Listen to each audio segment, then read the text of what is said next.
In this episode, I had the privilege of sitting down with Sarah, the owner of Funkified in the Rose District, also the owner of Funky Brims, which we're going to be talking about their new launch of their permanent location in the Rose District as well. So, hope you enjoy, and thanks for listening. I've been excited to have you on just because, well, for many reasons. Yeah.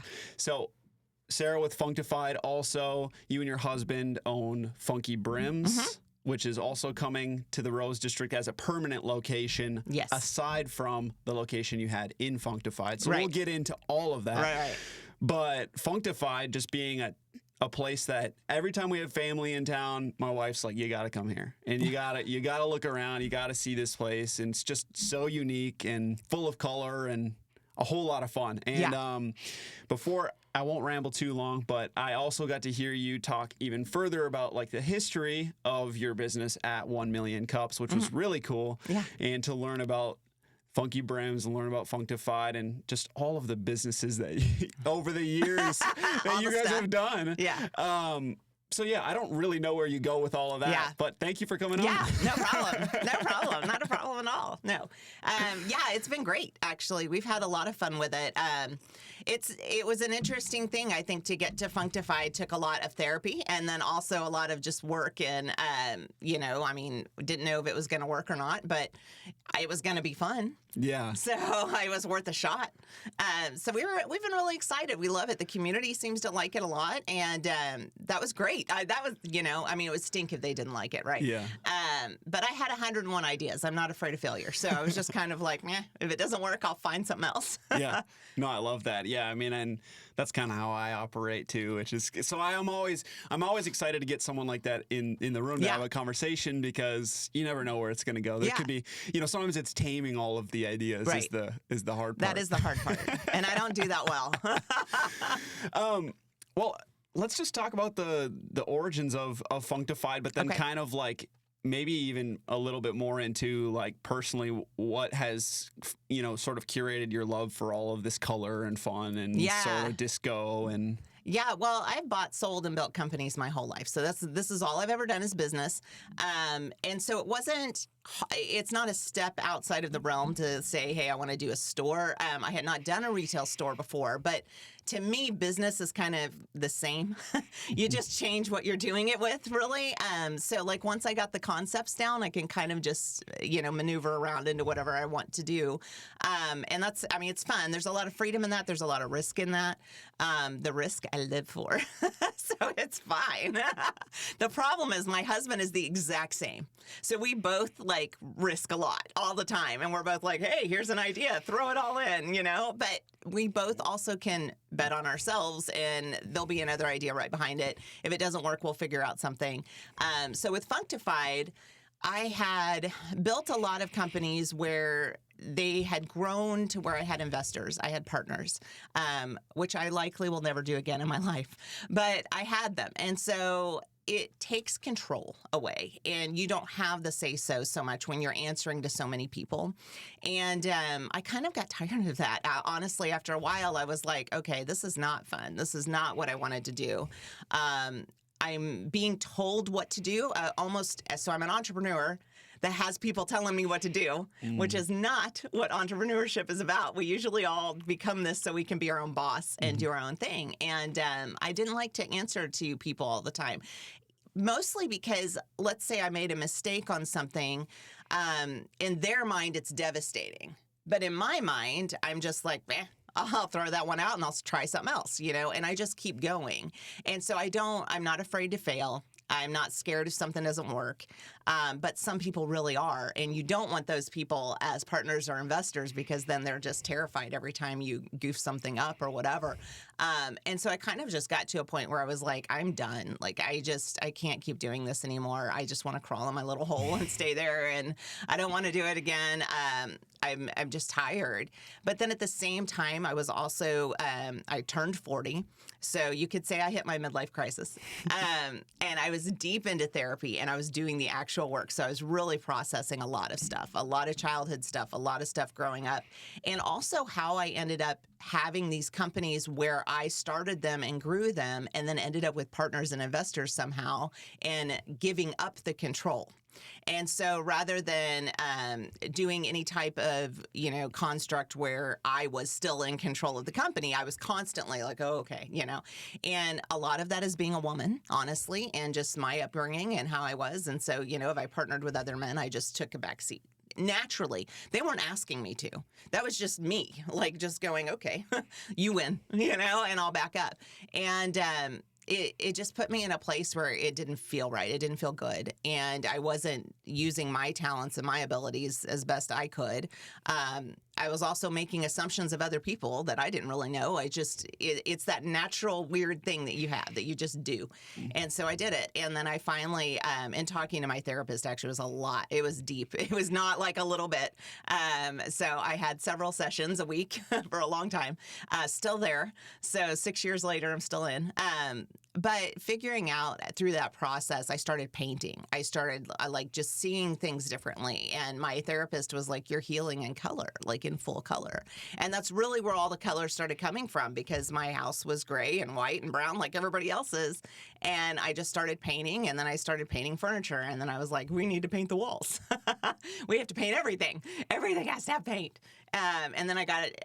I paired up with some local artists here and Hightower Creative, and it was awesome because I just got to Hightail Creative. I got partnered with them. They did murals in my house. So all of my walls have big murals on them, which is amazing. But in doing that, it was like something was just growing in me, and I loved it. But also other people liked it. And that was really weird. And so because I had a news background, the news picked up while I was doing the house. So then it ended up, on television. It ended up online. And strangers were stopping by to see what I was doing, like photographers were renting out my house. And so like it was weird how that happened. And that's where the idea started coming, like, I could do something with this. Well, that's super cool. Yeah, I mean, so I was going to ask if your house had any color like that before. But before? Before? No. It was It was white. Really? Yeah, everything was white. And this house in particular was builder grade white because I bought it from the builder. Yeah. And it was his home before, but it was beautiful. It was just white and gray, just like everything else. And I always had pops of color, like everywhere. All of my homes, I've always had pops of color, but I've never done like, I'm going to paint this whole thing. Yeah. And we painted the whole inside pink. And it's like a pale pink, so it replaces the white. It's your neutral color. And then we did all the murals and everything off of that. Yeah, well, I mean, I got to see it in person. It's super fun. Yeah, it's and fun. You have, was it a giant disco tiger or a lion? Yeah, maybe? it's a lion. Lion and giant cupcake figurines and s'more, and it's a whole thing, all sorts of stuff. No, but it's really it's cool in the fact that it's very unique, and like you found that you really enjoy it. Like I didn't come from like that much color in the house, but my grandma was huge on Fiesta ware, so we always had colored plates. Everything was different colored, mismatched. So I know when I met my wife, and it was like, the plates don't match, how do we? So I was used to those pops of color. My mom loves yellow and loves all of that. So I have an appreciation for that. It was not anywhere near. Right. It was normal. Right. No, and mine was too. That's exactly how it always was. And I have 5 boys, so it's not like it didn't go well. But it kind of just got to, like, there is something about turning 40. And I mean, we always joke about it. Everybody jokes about it. And my dad bought a Corvette when he did. So, like, I mean, there's always those weird things. But there was something about it in me that just kind of snapped and was like, wait a minute, I pay for this house. I bought this house. What am I doing? Like, who am I decorating for? And you're always usually decorating for the next person who's going to buy it.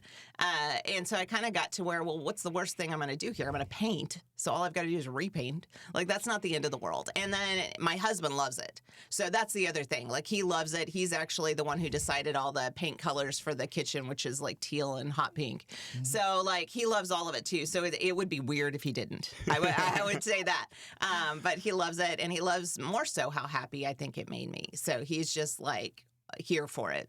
Yeah, no, that's super cool. So you start bringing all this color in your life, and then what's the evolution of getting Funkified? Because that was what, a gas station before? Yeah, it was a gas station. Yeah, that was an ordeal. It took a couple years, and so I started painting furniture in my house, and I kind of did this whole like test where I got like a booth at a vintage store, and I'm like, are people going to buy this furniture? Because it's wild colors. I did graffiti paint. I did all sorts of crazy stuff on it, just trying to see if there was even a market for something a little bit more wild in this town. And so I wasn't quite sure. But as I was, we live down here. We live in the Rose District. And so I loved that gas station, which is from 1955. And it was falling apart. It didn't look good. But it was the only thing actually on Main Street that wasn't looking good. Everything else looked amazing. And so that property like just called to me, and I'm like, somebody needs to get a hold of this property. And it was a really big deal for us. It took a while because it was a rental property. And we knew if we got it, we had to own it. There's too much money. It was way too much you're going to have to put into this to make it usable, and especially to make it where you could open it as a store. And so that took a while to get to. But thankfully, I had actually thrown the idea around to several people in the city. I had people looking out for it. So the second it became on the market, kind of available, my husband actually got that phone call. And so they called him, told him to get down there, and he went and he signed it. He bought it and didn't tell me. So it was actually later on that night, because I had been saying this for like 2 years. I'm only going to do it if I get this building. And we went on a date night, and he pulled into the parking lot there. And I was like, you can't park here. They'll tow the car. And then he was like, who's going to tow the car? And then he gave me the keys. And so it was amazing, actually. That's super exciting. Yeah. And then I would imagine once you start renovating that place, like, what do you have? Like, that was, how long did that take to get it open? It didn't take that long. I mean, maybe 7 months, 7 or 8 months. It wasn't horrible. It felt like it was 7 or 8 years. It was a long time. There was a lot going on. It was a gas station, and there was also a car repair place. And so there were lifts, like those lifts that lift the cars up, and there were things in there. It was gross. Like, a bathroom was not usable. There was nothing that was really usable. And so everything got ripped out. And the only thing left that's original to it are those garage doors in the cinder block of the actual building. But we had to go in there and rebuild everything. And so, I mean, it was just one of those things where it was like, yeah. You know, I mean, it looked great in my mind. And then when I got in there, I was like, oh no. But we have an amazing builder, Bill Leet. He is amazing and he built our home, but also our law firm. He's redoing Funky Brims for us, and then did Funkified. So like, he knew my vibe. He knew what I was going for. And that's what's amazing, is if you have a contractor or somebody that you're working with that's like, okay, I know where she's headed. And so he could make decisions and make calls and figure things out, and also be honest and tell us this is not going to work.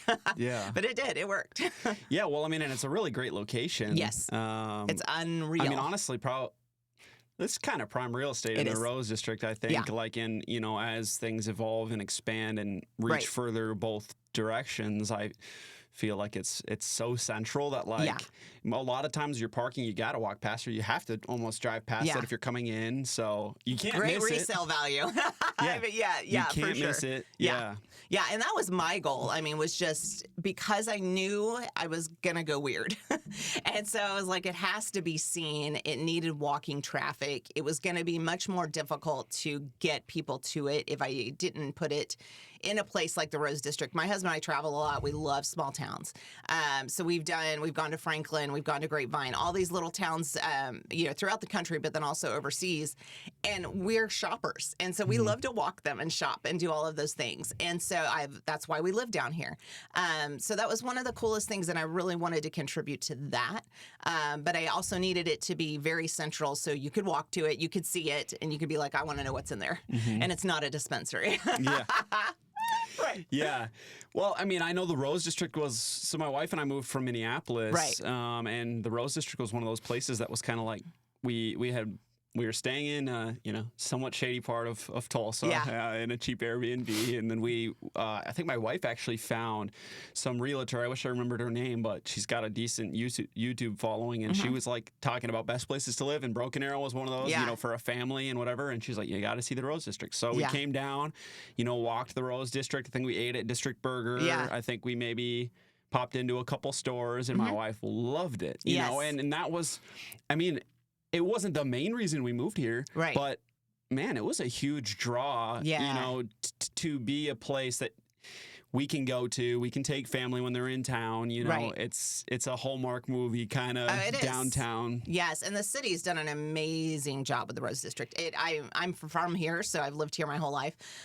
It is not. It has not always been that way. Yeah. But it's been such an amazing just build up, and also an attraction for small businesses.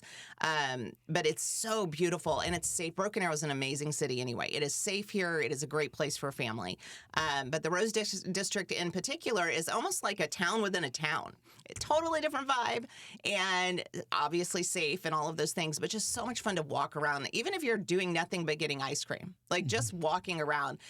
We had, before we bought the house that we have, we had an Airbnb that was right down there as well, waiting for the house to be ready.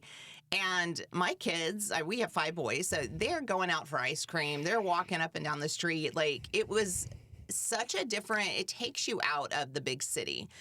Obviously, we're a suburb of Tulsa, so it's huge, but it doesn't feel that way. It feels like this little bitty Hallmark movie, and you're just living it. And I love that. And I love that we were able to contribute to that and put a store there.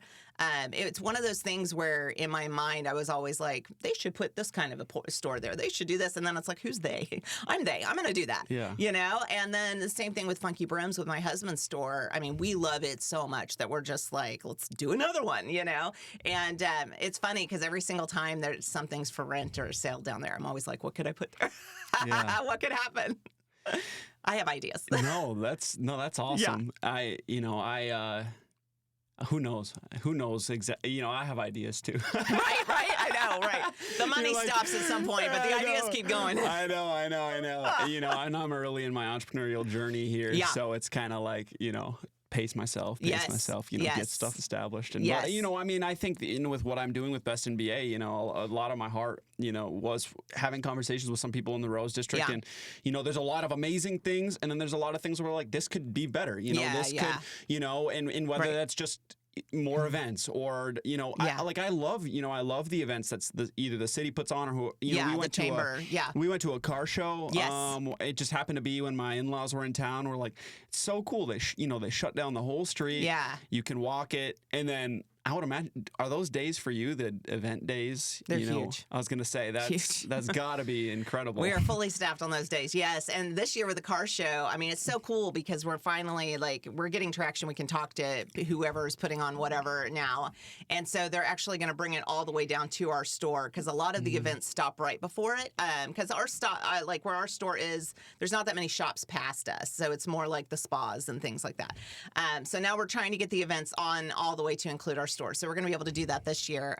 So there's some really cool ideas that they were having about using our parking lot for that car show, which I'm excited. My dad loves cars and like all that kind of stuff. And so like we're really excited about it. But those are busy days for us. Yes. No, that's super cool. Yeah, I mean it's cool to hear too because I've met some businesses that are like further south on Maine, and there's this, I believe it's called, oh man, I'm blanking, Lake Dog. It's a pet store, you know, but it's just past the community center, you know, in that little strip with there's like a tag agency and stuff down there. You know, so there's some other cool shops and restaurants that are way far down that way. Yeah. You know, so it's like, who knows? Maybe someday people be walking that whole stretch. They totally will. And I think they're going to build that. Goal. Yeah, absolutely. I think they're going to build that direction for sure. And that was one of we looked at that direction when we were going to do Funky Brims, and then it just logistically didn't make sense because I wanted it right across from us. I was going to say, is that literally the first store? It is. Wow. Yeah, it's right where Rainbow Bowls was. So yes, I could throw things at them. Talk about a perfect opportunity for that. Yeah, the second it came up, I was like, stop everything. That's what we're getting. That's not a sign to get that place. I know. That's what I took it as. Done. No, that's so cool. Yeah, no, I love the Rose District. I love what you guys are doing there. I'd love to learn a little bit more about, I just said love like 3-4 times. But I love it. How did you start deciding like what products to get in Funkified? Because Yeah. there is such a spread. Yeah, there is, and there. I didn't mean that. That was not supposed to happen. But again, I told you I like to shop. And my husband likes to shop. But I really liked all the nostalgic stuff for my generation. So like just fun things. I got really into trying to evoke joy and happiness out of people no matter where they're coming from or what's going on. And so, I mean, it's a pink building. If you come in there and you can't smile, like you just go back to therapy on that one. This is not your place. I don't know what to tell you. But most people come in and they're happy, they're excited. And so I wanted to kind of stick with that. And there's weird things like scratch and sniff stickers I grew up on. And that was like we bought them at the school store. It was a whole thing. So I brought in as many of those as I could possibly find because I thought it was the coolest thing in the world. And so there's a lot of things like that that are just fun, nostalgic things from my childhood. There's a ton of things because, again, we travel a lot. My husband is a lawyer here, but he's also a solicitor in the UK. So we can travel overseas quite a bit. And then we have a son in college in France. So there were things that we would see at boutiques where I was like, we really need that. Like, if we had that at home, that would go crazy. And so I started contacting those companies and bringing some of that stuff in. And then after that, I started really listening to what people were saying. So different generations, because I was looking at just my own age group. And then my employees are obviously younger than me. And so when they started going, oh my gosh, well, if we had this, that would be cool, you know? So I started adding in different things. I let them pick all the stickers that we order. We sell tons of stickers. I have never sold so many stickers in my life. I just like, I don't know what people, I don't know where they're putting the stickers, honestly. I'll tell you, I got nothing. I'm like, how many laptops and water bottles do you have? But we sell stickers. And so the girls pick all of those. Just fun things that come in that like I see that try to evoke something. I originally started down the home decor path because of my house, and I was painting furniture. So my whole back room was actually furniture I had painted. And then I was trying to do like custom furniture for people, and I was trying to do artwork and all sorts of different things. I do not have the time for that, nor the patience, quite honestly. And so I couldn't keep doing all of the things. So slowly but surely that kind of fizzled out. And then people came in, actually when we did our ribbon cutting, it may have been the mayor that mentioned it. She was like, oh, this is a great place for stocking stuffers. I never thought of that in my life. I didn't think about it being a place for stocking stuffers or gifts or anything. I just thought it was really cool stuff in a pink building. And so after that, I really started honing in on, this is a gift shop, obviously. I need to have gifts. And I started really sharpening my skills on that and paying attention. And so it's not just everything I like. I do have an eye for it. I can put it in there, but it's also what am I hearing everybody else say as well. And I think that's huge in your entrepreneurship journey because like you don't want to listen to people in the sense that you're listening to people that maybe shouldn't have an opinion about what you're doing or have no business talking about what you're doing. But when it's your customers or it's other successful entrepreneurs, it's other business owners, it's people that actually, hey, you've had traction here, you understand what that is. Those are people to be listening to. And especially if they're buying your stuff, you need to be hearing what they're saying and what do they want? What do they want to see? And so I do a lot of that. No, that's so good. I feel like I have a million questions, like even just personally on the business side of things. But one of my favorite things in your store isn't even a product; it's that phone booth. Oh my gosh! Because I know. when I have family who goes in there, and if I'm not with them, I get a call. Who's this? Yeah. I need to just put it in my phone, but you it's do. It's a functional phone booth, It is. and everyone's got to call and make sure it works. Yes. And, they got to go on their phone and make sure they remember someone's number. Yes, it's a whole thing. I know, and it's so funny because I actually bought that and thought we would. I found it on Marketplace, and so we found it in Kansas. Some dude had that built for his man cave, and it was like literally in the basement. And I'm like, oh my goodness! And it has a concrete base, my friend. That is the heaviest phone booth you will ever see in your life. I thought we were going to die. And we got it all the way here, and I was like, I want this pink. And then once we got the store, I was like, this has to go in there, but it has to work. Trying to get someone to make that phone work was so difficult. The phone company kept sending out young people. And I was like, you can't do that. They don't know what it sounds like. They have no idea. So it took weeks. And finally, I called and I was like, send me someone over 45. And they did. And that man came in there and worked on that phone booth, and he got it working. Because really what it is I guess they don't have like the real phone lines like we used to have back in the day. So it taps into an internet line. but it's made to sound and act exactly like the original phone. And it was a whole ordeal. I think that might have been the hardest thing we did in the whole store, but it's been so worth it. I was going to say, at least people appreciate it. Like everybody loves it. And all these kids trying to figure out, like, even when I went to use it again, I was like, man, do I remember how to use this thing? Yeah. Like, it takes a minute, but it's fun. It is, and people like will go get married because the city does all of their wedding stuff down there as well. And so they'll get married and come and take their pictures in that phone booth. And it's so cool. I love it. Yeah. What color was it before? It was red. It was red. just like a British phone booth. Okay. Yeah. Okay. It looked exactly like that. So it was, and it worked for that guy. He had the phone working as well, but in a different way. And so that was a whole thing. Oh, that's super cool. What do you sell the most? Is it the stickers? Stickers, hats, probably right up there at the number one. And so, which is why we're doing the second store. Stickers and mystery grab bags. Okay. Which is, I can't even. One of my employees was like, we need to have grab bags. And I'm like, why? Why would we do that? And she was like, no, that's the thing. Like, people like that. And I was like, okay. So I have an adult version and a kid version. Literally the best-selling thing in the store. It is the weirdest stuff, but I don't let any of the employees know what's in there. I'm the only one who packs it. So I buy and order things that are specific for the grab bags only. So that way it's not stuff that we sell in the store. And it's not like occasionally it will be stuff like if we're trying to get rid of a sock line, I'll go ahead and throw the socks in there. But it's not like clearance items. Like I'm really buying stuff specific for it. So it's like become a big deal. People will come in and buy 5 or 6 of those at a time. Wow. Weirdest thing in the world. And totally not my idea. It was not mine. It was Morgan, my employee. Well, that's really cool too, though, as a boss, and that's something that I feel like, I can learn from good leaders is that Yes. you lead with your ideas. Yeah.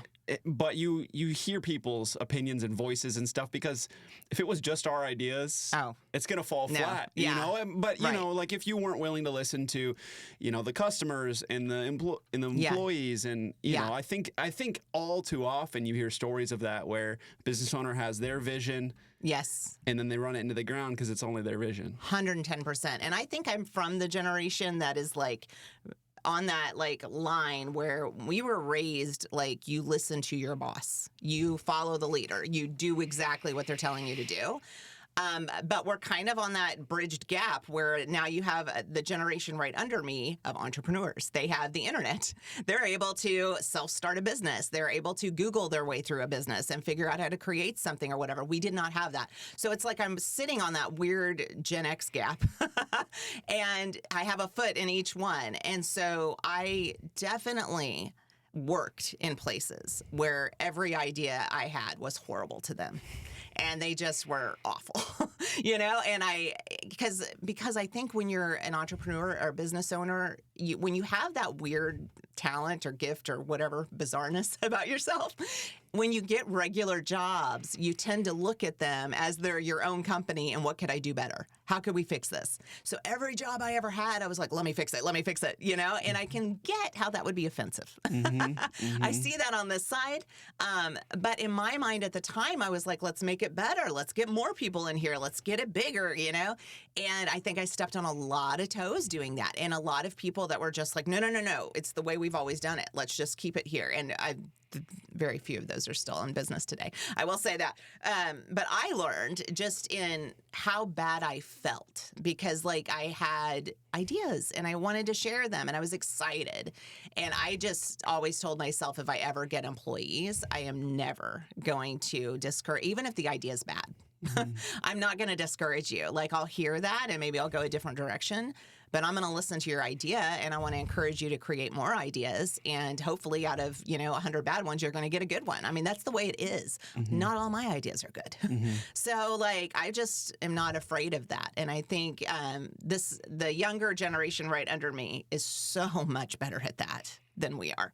Like it's a new thing. I don't know. Isn't that weird? It is weird, but I feel like for better and worse, my generation, I'm 25. Yeah. I feel like my generation for better and worse, even when I was because I ran a window cleaning business before moving down here and, I was interviewing people who are my age or a little bit younger. I'm like, these guys are showing me exactly. they're doing this and this. But I think there is a true thing where it's like, yeah, I work for them, but they need me. Yes. You know, so there's a little bit of that too, where it can Yeah. go the opposite way, where you can kind of be like, well, this is, you know, it's my Yeah. life. I get to do what I Yes. want.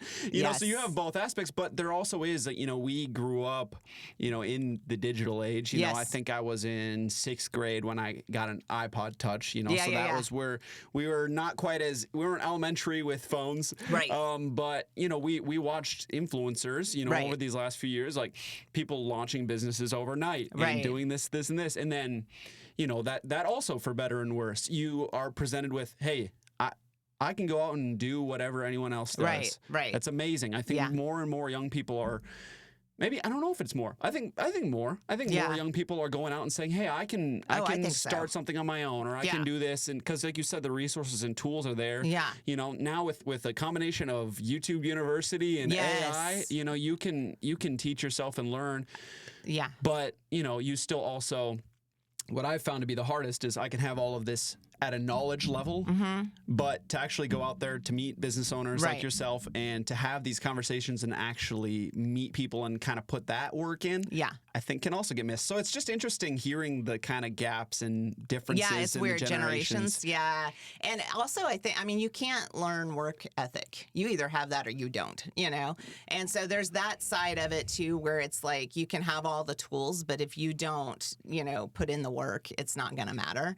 And so I think there's a lot of that where, I mean, I've seen that. I know people will complain about hiring the younger generation or whatever. I think every generation's got its own issues. What are we talking agree. about? I agree. There's plenty of people my age I don't like, so I would never hire. And so I don't think, I don't feel like it's like that. I mean, I haven't seen that. No, it is interesting too, because you always hear that, like, and I've always cringed at it when it's like the kids this, the kids Yeah, that. yeah, yeah. It's like, okay, well, who's raising those kids first of all? But you know, someone's raising them, someone's teaching them what they're learning. Oh, yeah, right? yeah. You know, but I'm just like, there's So true. there's always people Yeah. in every generation. But you know, I have seen it too, where there's a lot of young people who are willing to go out there and get after Oh, it. yeah. And you know, that I think I probably was able to, you know, start my window cleaning business and what I did because the resources were online Yeah. to teach me the entire blueprint. Right. You know, we read the book E-Myth in school, just the entrepreneurial myth, and how the technician goes, oh, I can do this. My boss just gives me a truck, and it's like nothing, like Yeah. whatever. Like this, I mean, he's just using me, this, Yeah, and yeah, this, yeah. you know. Yeah. And that was my business partner and I, and he's like, yeah, they just give me a van, and all I have to do is go do the work. And, Yeah. you know, then you learn by fire. Oh, but you know, yeah. I have a 4-year business degree, and Yeah. my best business courses were just doing it. Oh, yeah. It was, you know, and that's where I do kind of want to ask you, how do you sort of filter when you have all these ideas? Yeah. How do you filter with which one to pursue? Right. Because sometimes it is just run at it, hit a dead end, pivot. Yeah. But some of it is bigger, more altering decisions. Yes. Whether that's a new venture or it requires more financial investment. Right, I guess right. how over the years have you decided what's worth going for and failing, and what's like, Yeah. hey, you know, this is probably not a good decision from the get-go? No, and that's hard. And I think that takes a lot of time. I mean, I'm 46 now, so like what I was doing when I was 18 and 19, not the same. And even in my 20s. But I think that what I've learned about myself, I am 100% in. And so if I decide I'm going to do something, I am going all the way. And if it kills me, it kills me. I'm doing it. So what I've been really protective about now is learning where to put my 100%. So if I come up with an idea or I have something come into my mind and I'm like, okay, I have to think it all the way through. Am I going to commit all of my time, all of my energy, everything I got towards this? Is it that exciting? Is it that worth it? And am I going to get tired of it? Is it something where I'm going to like, do I want to build it up and then sell it or something? And I don't like those. So I like to stick with stuff. And so I just kind of, I really measure it that way. And now you just mentioned degrees. So my degrees are in theology. They are not in business. The business stuff came natural to me, and I nerd out on theology. So I have a master's in that. But my husband's degrees are actually in business. And so it is amazing to have a spouse that I can bounce ideas off of, where he can actually look at the financial side and be like, I don't know. He has never once said no to me, ever. He is 100 times. Like, he is the craziest cheerleader of mine. Like, every idea, even the dumbest ideas I've ever had, he's been like, let's do it. But he's 100% in guy too. So, like, we're both lethal in this department because we can go all in, which is why we're ending up with 2 stores. He saw mine and he's like, I got to do this. And so now we're both, and we're tired. But it's really just kind of like, do we want to commit to it? We know the time. I think on this end of it, we know the time, we know the money, we know what it takes. He has bought and sold and built companies that were wildly successful. He's done really well with that. And then he's also worked for people because he's an attorney as well. So he's done a lot of things where he can look at it and be like, I know exactly what this is going to take. Do I have that at this age? And with our kids and all of those things. And for us, the store, both stores actually, we have 5 boys, 3 are in college. And it sounds crazy, but having 2 is so much easier than 5. I could do 100 companies with 2 kids. I could not do 1 with the 5. Like, when the 5 were all home, that is what really, it was like, okay, I had to be very aware because I had to be, if I start another business, I'm going to take my energy away from my kids and put it towards the business just naturally. So I had to be very self-aware, and so my husband did it a lot and I could support him. But there was definitely a time period where I was like, I have to stay right here and focus on this a little bit. And then, man, it was hard. I'm not that person. I'm not the stay-at-home mom type. So I created several companies while I was at home. But I need to know where to put my energy. So I guess that's the longest way that's to... good. No, that's good. I'm just always, it's like you got a lot of good ideas, and I think my biggest kryptonite is like the new idea. Yeah. Because it can cause your current effort to kind of dwindle and fizzle out. Absolutely it does. Oh yeah. So, more recently, I've been trying to be like, okay, there's a difference between ideating and change, like, there are things that need to like within your business. You have to start offering different products. You have to start doing different. That's the same. That's the same thing, right? So for me, it's like, no, we're not going to go and jump and do this brand new idea. But there is a new campaign off of what I'm doing with Best in BA and how to support it and how to fund it and all that. But like I said, I think the biggest kryptonite is like, well, that seems really cool. Oh my gosh, I know. An opportunity presents itself to you, and you're like, you want to say yes. Yes. And I think I am natural. Like, I want to say yes. Yeah. I want to jump on it. Yeah. I want to say, I'll give you my time. I'll give you, and that's another thing. I could probably pick your brain a million questions about all of the business stuff. But it's like, I think guarding your time, how you decide what to say yes to, what to say no to. Well, and I this is going to sound bad. So in the last couple of years, I have started with a no, and I change it to a yes later. So if it is so that I get asked a lot to partner with people, or for, a lot of consulting people want me to, hey, come meet with me and tell me how to do this with my business or whatever. It's too much, and I cannot physically do it. And so I've started with, no, I'm sorry, I don't have time for that right now. And then I go back home and think about it, and I talk to my husband. And if it's really something where I'm like, wait a second, I need to come back to that. And it's funny because you're one of them. And the thing was this podcast. And when you had sent the original email about the podcast, I was like, I do not have time for that right now because we're doing our new store. And I actually like you a lot. It's a win. Your energy, you have it. You do have the thing.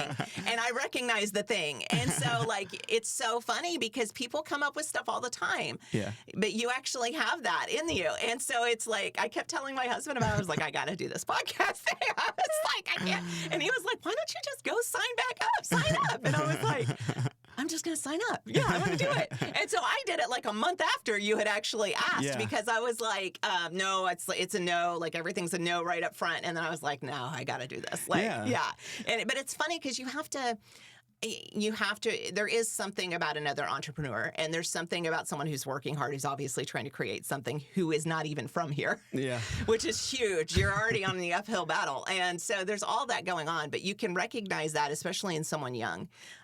It's a really big deal. rather than just someone who's asking, your opinion, they're not going to follow it. They're not going to do anything. They're just, one more yes man kind of situation or one more voice to listen to. And this wasn't that. It's so funny because it literally is, you were my yes. Thank you. Isn't that funny? That's so weird. That's so awesome. No, that means a lot to me, because I think sometimes, if I'm being totally honest, sometimes with, starting up something brand new, it's a brand new idea, ran the campaign, we got some sponsors, but it's like, what's next? How does this keep going? Know. What do you do? I started the pod, I think you're episode 20 or something like that over the last month and a half. So I've just been full sprint. You have. I've watched them. Good. No, and thank you. And I think there is a need for further growing the community of Broken Arrow business owners. And I've had, and that's the thing too, is like keeping outside voices. I would much rather hear from a successful business owner that, you're onto something. Yeah. Or, there's an idea here, and then bringing those people in, like we talked about, is like, how can I, because I'm not building this for me. Right. Because it doesn't work for me if it doesn't work for you. Right. So if I'm trying to serve the business owners and I'm not giving the business owners what the business owners need, well, then there's going to be no product. Right. There's going to be nothing for them. But, there are definitely outside voices that are like, Broken Arrow's too small, like this, and this. And I'm like, no, there's a need. It's been confirmed. Yeah. And the competition was a huge testament to that. Like you guys won for boutiques and gift shops and, but just no runway. We started that up, and I think there was almost 10,000 votes, over 4,000 unique participants. That's crazy. So it wasn't just cool. my mom. No, I don't think so. Maybe it was the Broken Arrow Senior Center. Yeah, there you go. They had their people, and they said they were voting every day. Oh my goodness, in their that's lobby. awesome. And, no, but it's been a whole lot of fun. Yeah. And then, just bumping into you in different places too. I think sometimes it's just, God's timing for interactions and conversations and, learning more about your business at 1 Million Cups was super cool too. Yeah. Well, I want to hear about the launch of Funky Brims, because that's coming up this weekend? Yeah, next weekend. So okay. March 14th. Okay. Dude, you almost scared me. Bye. You're like, hi, why am I here today? What's happening? Yeah. Next weekend. It's nerve wracking. We are almost there though, thankfully. But yeah, so March 14th on Saturday, we are going to do the grand opening. It's literally where Rainbow Bowls was. So it's right across the street from Funkified. It's awesome. It is more of a men's store. There are women's hats, but my husband actually designs hats too. So we'll have his line in there, and then we have hats from all over Europe. Most of our line is made in Italy, but we do sell from France and England and other places as well. So it's really cool. It's totally my husband's thing, and he wanted to do hat sales and sell a few hats, whatever. While we were traveling in Europe, he thought these hats were cool, and I was like, dude, you are such a nerd. Like nobody's gonna wear this. That's so embarrassing. Oh my gosh. That's what I was going to ask you is like, I was like, is there a demographic for this? Yes. It's crazy. So, okay, here's what he would tell you, which is kind of interesting. So he's an attorney. So if he goes to court or whatever, they wear the suits and all that kind of yuck. Well, he was always like, the only thing I can do to dress up my suit is like to wear a different tie. Because I was like, these dudes are always wearing these weird ties. And so then they would, like, some of them would compete on brands, like these brand name ties. And like, I've got my Louis Vuitton tie, And so like, whatever. And I'm like, oh, okay. And it's a whole thing. And so we were talking about it, and he's like, you've got purses and shoes and all this other kind of stuff, but men don't. And so then he was like, you add personality. Like, I'm going to wear this hat. And so it took forever for me to like be like, I can go in public with you with that hat on.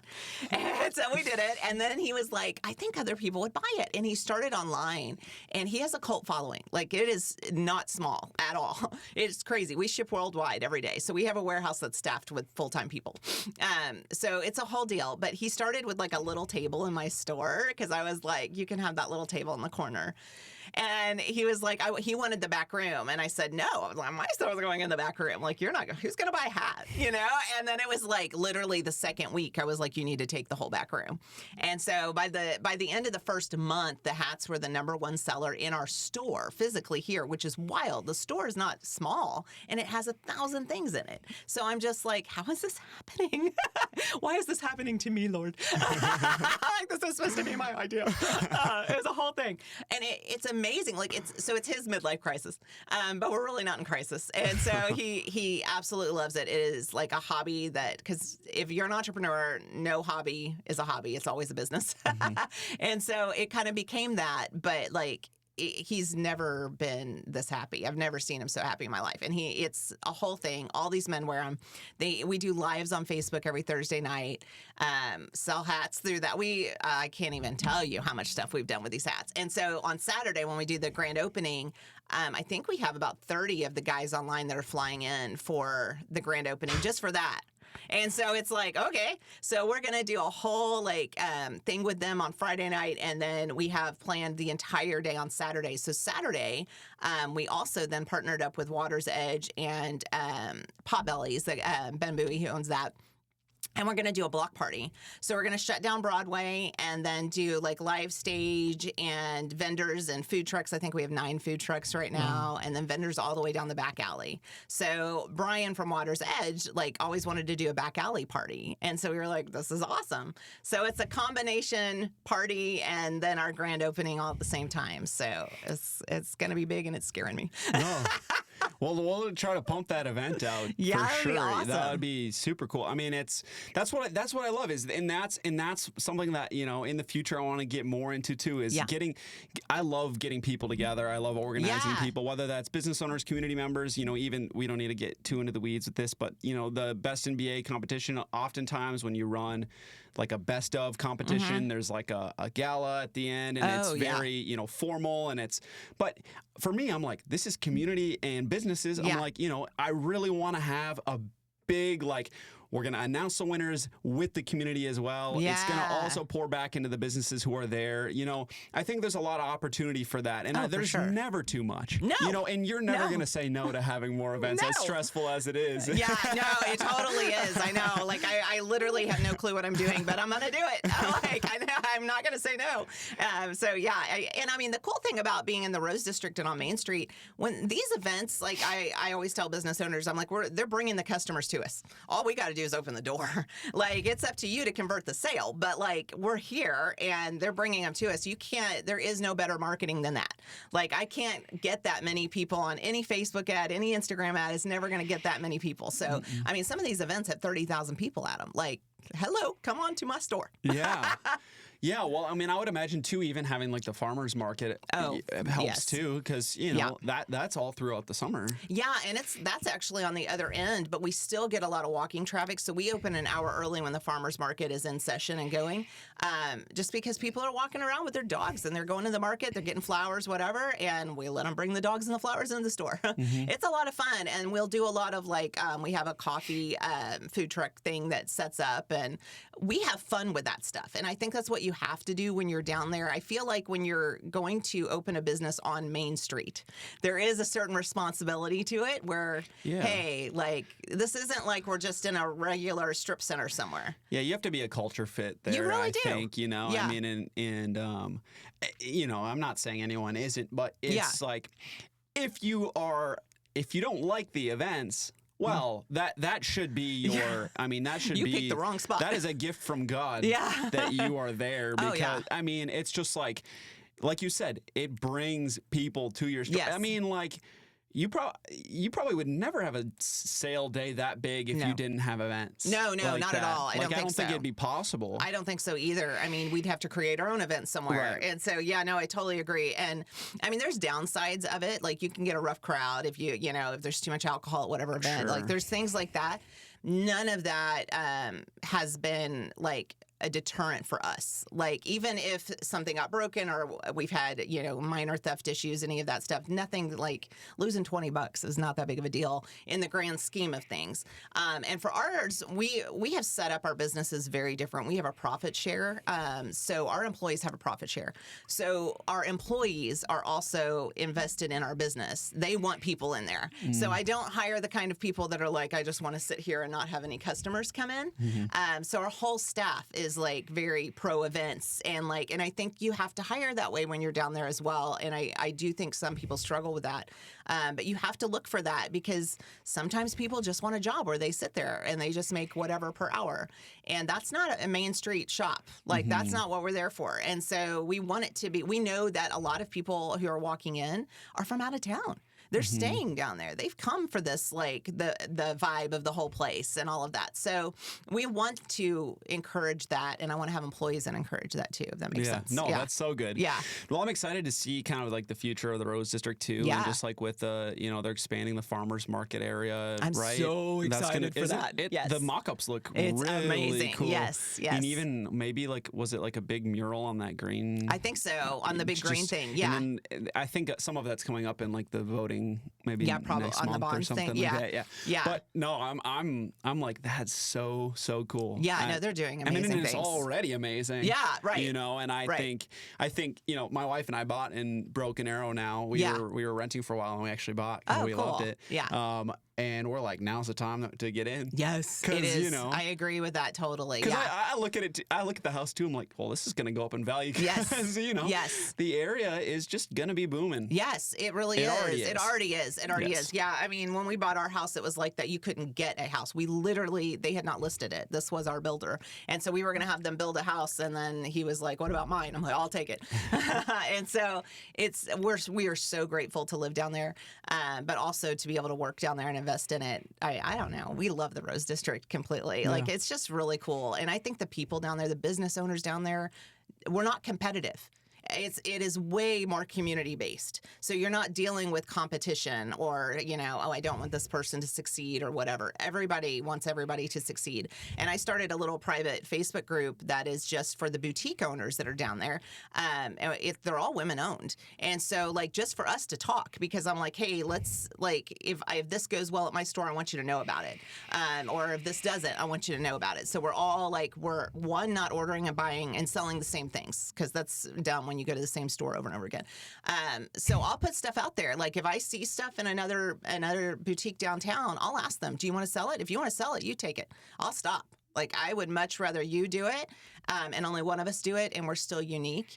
And then in that group, we just did a boutique crawl where you came and you got to go to each boutique. Yeah, and you enter to win a basket at the end. Getting people together like that is huge, because there's so much business. You do not need to compete. No. There's so much business in the world. Yeah, that's kind of like that lack mindset. Yeah, it is. And the most successful business owners that I've met really live like there's more than enough slices of pie to go around. Randomly I would meet someone, I'm like, I don't want to live like that. No. I don't want to live that I got to go give someone a bad review so my business does better. How about you optimize your business? Exactly. Mind your own business. How about how about you do better? Yeah. No, and I love to hear that. And I think I was really excited when I saw that you guys did that kind of boutique crawl, because I think that's something when I was first meeting with business owners in the Rose District, I'm like, there's so much opportunity for people to cross market and collaborate. And even along the sides of, there are some businesses who don't have as much marketing spend. Right. Well, man, if we can, whether it's with Best MBA or with what you're doing or there are ways that it's like, if you can get your guys' name on the same thing and you can all cross promote it, even as simple as organically on social media. That's something I saw as I ran the competition, is if someone reposts something I posted, it goes to their entire network too. Yes. So 100%. After this is done, when I share a clip of what you're doing and you repost it, well, people are going to come here. They're going to go to you. It's a win-win. It's a win-win. It's as long as you want to be shared alongside the right, person's unless company. the person stinks. But but I'm like, man, that's where I'm like, we live in a time of so much power in our hands with technology and in free advertising marketing. And that's what I've said to the boutiques as well, because I'm like, it doesn't matter. Like, if and I'm not going to say we have more money. It's not that. It's that we're a little bit bigger because of our previous business experience and what we've been able to invest in it. I will advertise for you. I have zero problems doing that. Like if you can't put anything into the gift basket, I'll put something in there with your name on it. Does not matter to me. Let's all participate, because if you win, I win. We both win. Yeah. Like it just doesn't matter. And I mean, even the back alley thing that we're putting together, that is our store and Water's Edge and the Potbelly's guy. It's us three. We're paying for all of that. So it's not like I'm not going around and asking all of those boutiques on that street to pay and throw money in. That'd be great if they wanted to randomly, but we're actually going to put it in and do it because it's a win for everybody. There's something about that community, and I almost feel like that's a generational thing too, because there were like that generation right above me was very competitive that way, and then like especially when I started going into news with my other company, it was very well, and I was grateful that I had a company that was outside of that, so I wasn't competing with anything, but I saw that there was just, if you're climbing a corporate ladder, there's a lot of competition in that. And I understand that. So I don't want a ladder.